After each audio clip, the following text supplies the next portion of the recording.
குஜராத் மாநிலம் அகமதாபாத்தில் உள்ள சர்தார் வல்லபாய் பட்டேல் சர்வதேச விமான நிலையத்திலிருந்து புறப்பட்ட ஏர் இந்தியா விமானம் விபத்துக்குள்ளானது. ஏர் இந்தியாவின் B787 ட்ரீம்லைனர் விமானம் மதியம் 1:40 மணியளவில் லண்டனில் உள்ள கேட்விக் நகரை நோக்கி புறப்பட்ட சில நொடிகளில் விபத்துக்குள்ளானது. விபத்து நடந்த இடத்திலிருந்து கரும்புகைகள் கிளம்பிய காட்சிகள் வெளியாகி பரபரப்பையும் ஏற்படுத்தியுள்ளன. விமானம் விபத்திற்குள்ளானதை அடுத்து சர்தார் வல்லபாய் பட்டேல் சர்வதேச விமான நிலையத்தில் அனைத்து விமான சேவைகளும் தற்காலிகமாக நிறுத்தி வைக்கப்பட்டுள்ளன. குறிப்பாக மறு அறிவிப்பு வரும் வரை அனைத்து விமான சேவைகளும் தற்காலிகமாக நிறுத்தி வைக்கப்படுவதாக விமான நிலையத்தின் செய்தி தொடர்பாளர் தனது அறிக்கையில் தெரிவித்துள்ளார். விமானத்தில் பயணம் செய்த பயணிகளின் பட்டியலில் ரூபணி விஜய் ராம்நிக்லால் என்ற பெயர் உள்ளது. இவர் குஜராத்தின் 16வது முதலமைச்சராக 2016 முதல் 2021 வரை செயல்பட்டவர் என்பது குறிப்பிடத்தக்கது. விபத்து நடந்ததை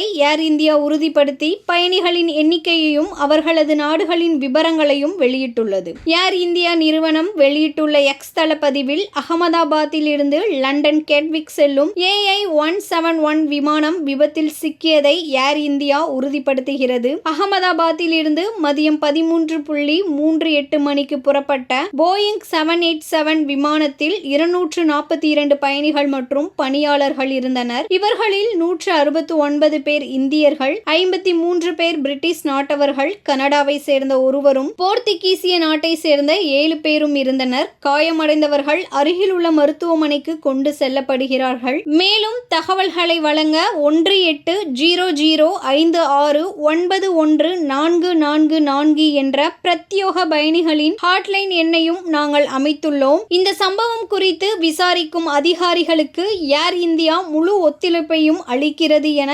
தெரிவிக்கப்பட்டுள்ளது.